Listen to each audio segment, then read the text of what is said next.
చెక్కలు కూడా చూడండి ఎంత క్రిస్పీగా వచ్చిందో, చూసారా ఎంత బాగా విరుగుతుందో. తింటే కూడా మీరు గట్టిగా లేకుండా కరకరలాడుతూ ఉంటుందండి. హాయ్ ఫ్రెండ్స్, విరాజీస్ కిచెన్ స్వాగతం సుస్వాగతం. మీరు చెక్కలు అనేది పచ్చి బియ్యం పొడి పిండితో చేసింటారండి, కానీ ఇలా ఒక్కసారి చేసి చూడండి, మీకే తెలుస్తుంది ఎంత క్రిస్పీగా వస్తాయో. అలాగే ఆయిల్ ఎక్కువ పీల్చదు, నూనె కూడా కలర్ మారదండి. మరీ పిండి గట్టిగా కలుపుకున్నట్లయితే అంచులు విరిగిపోయే ఛాన్స్ ఉందండి. కొద్దిగా నీళ్ళు వేసి మెత్తగా కలుపుకున్నట్లయితే మనకు చెక్కలు అనేది విరిగిపోకుండా క్రాకులు రాకుండా మంచిగా వస్తుందండి. ఇంకెందుకు ఆలస్యం, ఆట్లాడుతూ చూసేద్దాం రండి. వీడియోలు అయితే చూస్తున్నారండి, కానీ లైక్ చేయడం లేదండి. ప్లీజ్ అండి, ఒక్క లైక్ చేయండి, అలానే హైప్ చేయండి. కరకరలాడే క్రిస్పీ చెక్కలకి కావాల్సిన పదార్థాలు చూద్దాం రండి. ఈ గ్లాస్ మెజర్మెంట్ అండి. ఈ గ్లాస్ 2 గ్లాసులు ఉప్పుడు బియ్యం వేసుకుందాం. 1 2 గ్లాసులు ఉప్పుడు బియ్యం వేసినానండి. మీరు ఏ ఉప్పుడు బియ్యం అయినా తీసుకోండి. మామూలుగా నేను తమిళనాడు రేషన్ బియ్యం తీసుకున్నానండి. ఇది కూడా ఉప్పుడు బియ్యమే. మీరు మామూలుగా గుండు ఉప్పుడు బియ్యం తీసుకున్నా సేమ్ మెజర్మెంట్ అండి. ఇలానే చేసుకోండి. చెక్కలు అనేది మనం పొడి బియ్యంతో చెక్కలు చేస్తాం కదండి, దానికంటే డబుల్ క్రిస్పీ చెక్కలు అండి. ఇది తినే కొద్దీ తినాలనిపిస్తుందండి, అంత క్రిస్పీగా ఉంటుంది చెక్కలు అనేది. మీరు పచ్చి బియ్యం చెక్కలు చేసి చూడండి, అలాగే ఉప్పుడు బియ్యం చెక్కలు చేసి చూడండి. రెండుకి కంపేర్ చేసినట్లయితే మీరు మళ్ళీ ఉప్పుడు బియ్యంతోనే చేసుకుంటారండి, అంత బాగుంటుంది.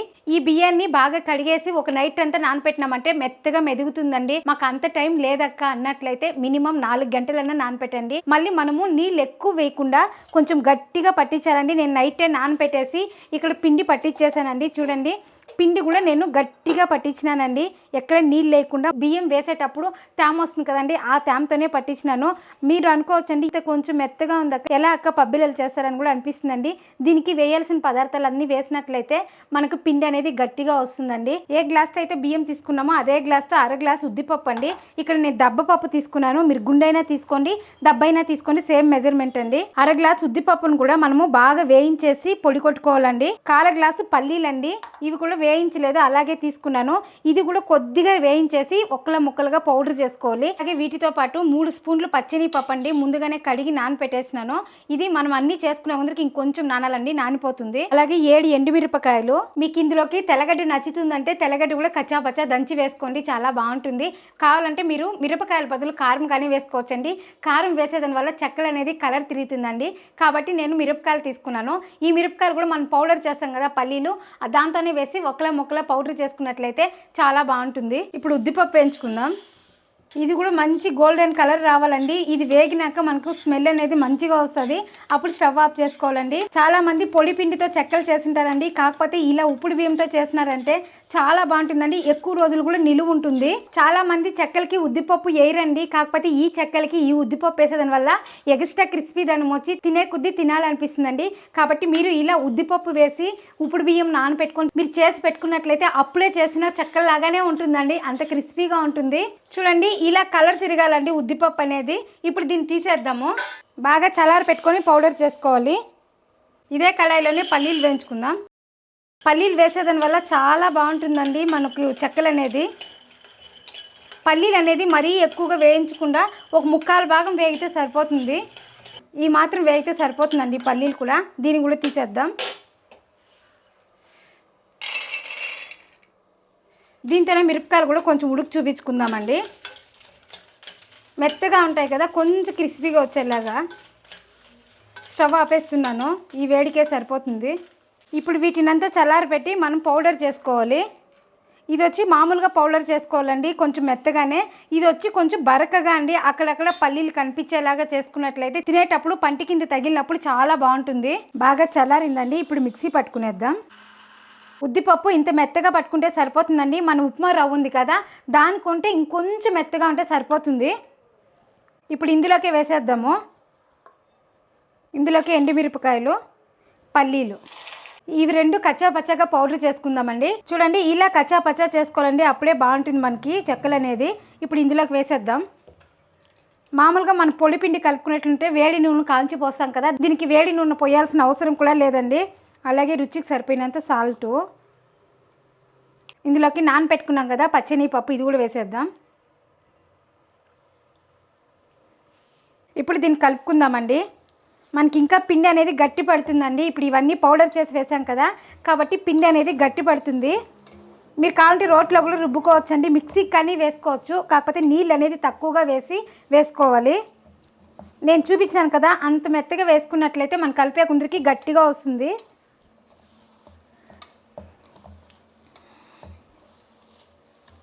నువ్వులు కానీ వేస్తారు చాలామంది, కాకపోతే నేను దీనికి నువ్వులు వేయలేదండి.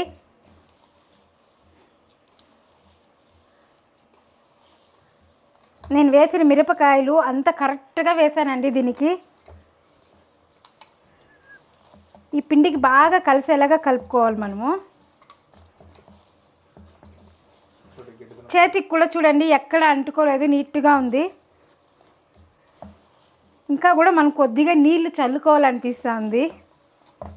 మన పొడి పిండి కంటే ఇట్లా బియ్యంతో చేసుకునేది చాలా బాగుంటుందండి. ఉప్పుడు బియ్యం చెక్కలు అనేది చూడండి, పిండి అనేది మరీ మెత్తగా కాకుండా మరీ గట్టిగా కాకుండా మనకు ఉండకి ఏ మెజర్మెంట్ కాలో అట్లా వచ్చిందండి.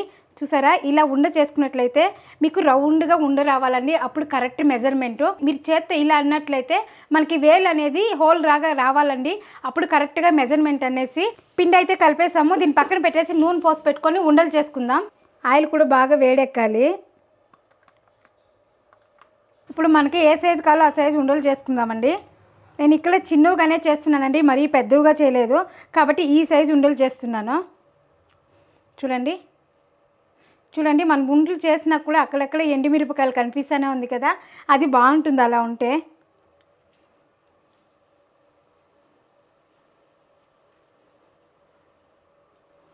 ఒకే సైజ్ చేసుకోండి, కాలేటప్పుడు కూడా ఈక్వల్గా కాలుతుంది మనకి.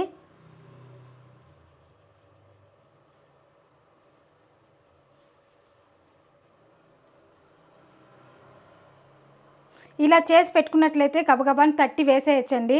మీరు చేతిలో తట్టేకి ఇబ్బందిగా ఉంటే కూడా నేను ట్రిక్ చూపిస్తానండి, దాన్ని పాటించండి. ఇలా అన్ని ఉండలు చేసుకున్న తర్వాత ఇలా చేతిలో తడుతున్నానండి.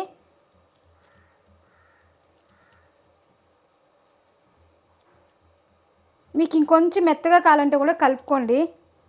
నేనైతే ఇక్కడ మీడియంగా కలిపినాను.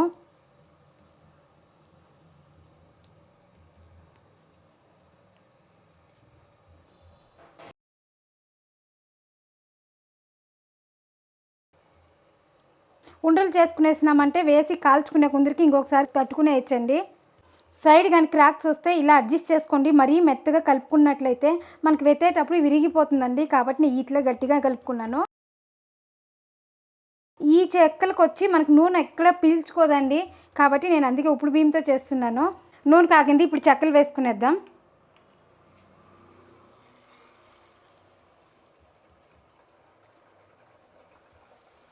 చూడండి, వేస్తేనే పైకి వచ్చేసింది.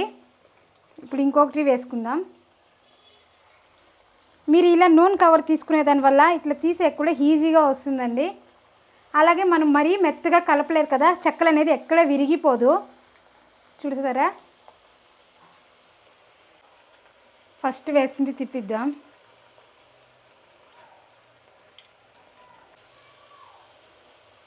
కొంచెం కలర్ కూడా తిరుగుతుందండి. కలర్ వచ్చినాక మనకి ఈ నూనె బబుల్స్ అంతా ఆగినాక తీసుకోవాలి.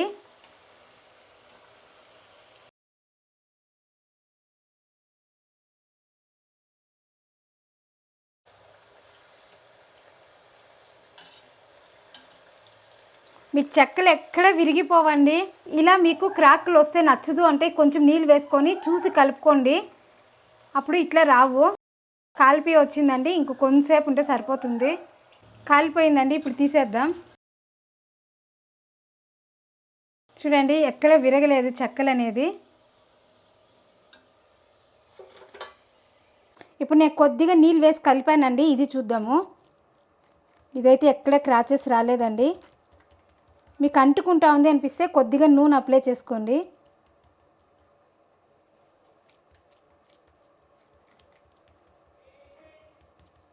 మరీ మెత్తగా కలిపినట్లయితే మీరు తీసుకునేకి ఇబ్బంది అవుతుంది.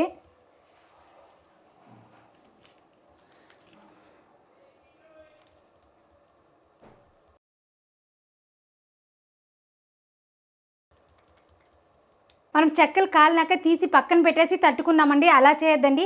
చెక్కలు వేసేసిన తర్వాత ఖాళీగా ఉంటాం కదా, ఆ టైంలో తట్టుకున్నట్లయితే అవి తీస్తేనే వేసేకి రెడీగా ఉంటుంది. ఇప్పుడు ఇలా సైడ్ ఇంకా తీసుకోవాలి. మీరు వేసేటప్పుడు కూడా అంతే అండి, సైడ్ ఇంకానే వేసుకోండి. చూడండి, ఆయిల్ అనేది బాగా కాగింది కాబట్టి మనకు వేస్తేనే పైకి వచ్చేసింది.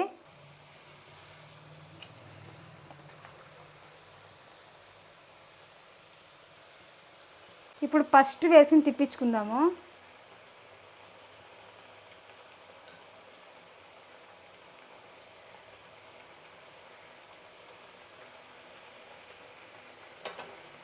మీరు ఇంకా పెద్ద కడాయి పెట్టినట్లయితే ఇంకా 4-5 కూడా వేసుకోవచ్చండి.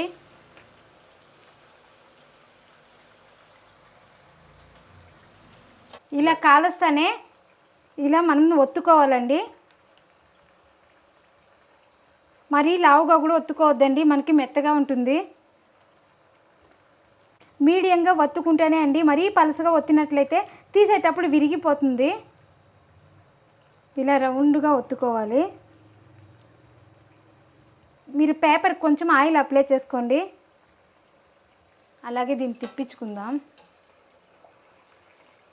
మనకి నూనె సౌండ్ కూడా ఆగిపోయింది, ఇంకొంతసేపు ఉంటే తీసేస్తాము.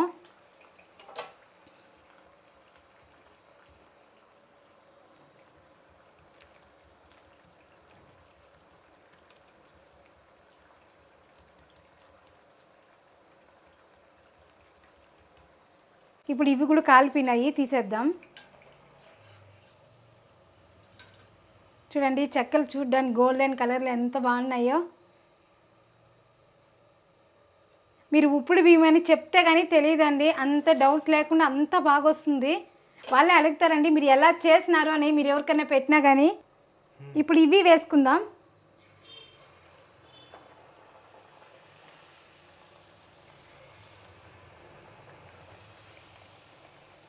మనం 4 వేసుకోవాలండి.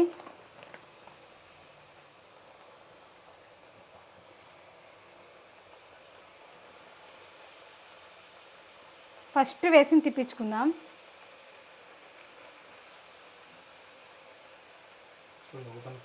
చూడండి ఒకదానికొకటి కూడా అతుక్కోలేదు. మీకు ఇంకా నూనె బాగా కాగినట్లయితే పూరీలాగా కూడా పొంగుతుందండి. మన చూడండి బాగా కాలిపోయింది, తీసేద్దాము.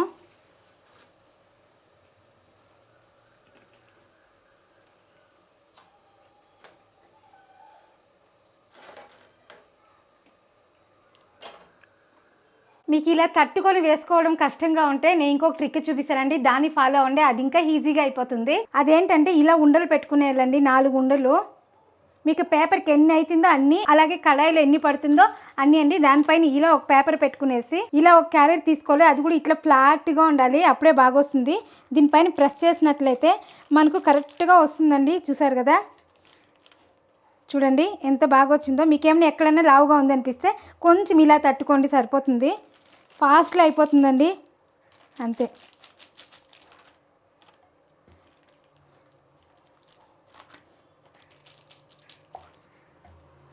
చూసారా, మీకు లావుగా ఉంది అనిపిస్తే ఇట్లా పేపర్ పైన ఇలా సరి చేసుకున్నట్లయితే కరెక్ట్ షేప్గా వస్తుందండి. మనం తడతాం కదా, దానికంటే బాగా వస్తుందండి ఇలా గిన్నెతో ఒత్తుకునేదాని వల్ల.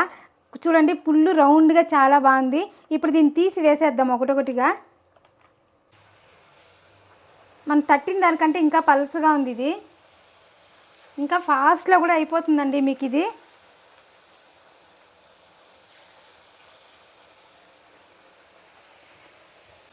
అలాగే ఫస్ట్ వేసింది ఇంకా తిప్పించుకుందాము.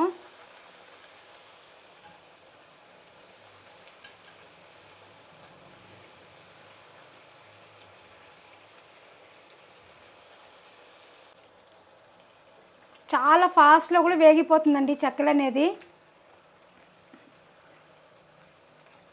ఇట్లే కాలాల చేత్తో తట్టేదానికన్నా రౌండ్గా వస్తుంది, అలాగే ఫాస్ట్గా అయిపోతుందండి ఇది. మీరు ఇంకొక పెను కూడా పక్కలో పెట్టుకున్నట్లయితే ప్రెస్ చేసి వేసేయచ్చండి. అలాగే మంచిగా కూడా కాలుతుంది, పలుసుగా ఉంటుంది కదా, మంచిగా కాలుతుంది.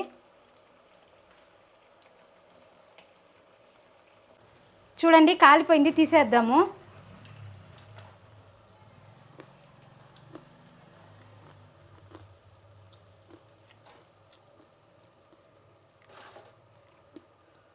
చూడండి ఇక్కడ చెక్కలు తీసి పక్కన పెట్టేసినాము. ఇప్పుడు ఒత్తుకుంటున్నాను.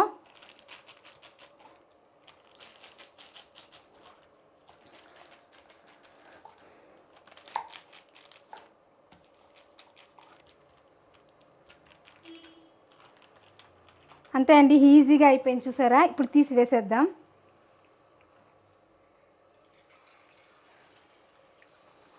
మనం ఒకటి వేసే అందరికి వేసింది పైకి వచ్చేయాలండి.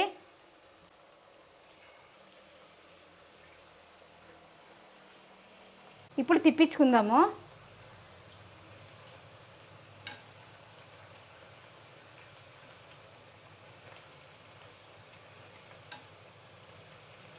చెప్పాను కదండి, మన పెనం పెద్దది పెట్టుకున్నట్లయితే ఇంకా 4-5 వేసినామంటే ఇంకా ఫాస్ట్గా అయిపోతుందండి. ఇప్పుడు అక్కడ కాలుతూ ఉంటుంది, ఇక్కడ ఒత్తుకుందాము. మనం తీసేసినాక టైం వేస్ట్ చేయకుండా వేసేయచ్చండి.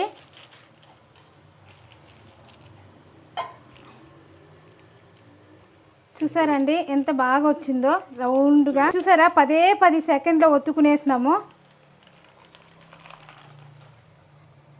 ఇవి కూడా కాలిపోయింది, తీసేద్దాము.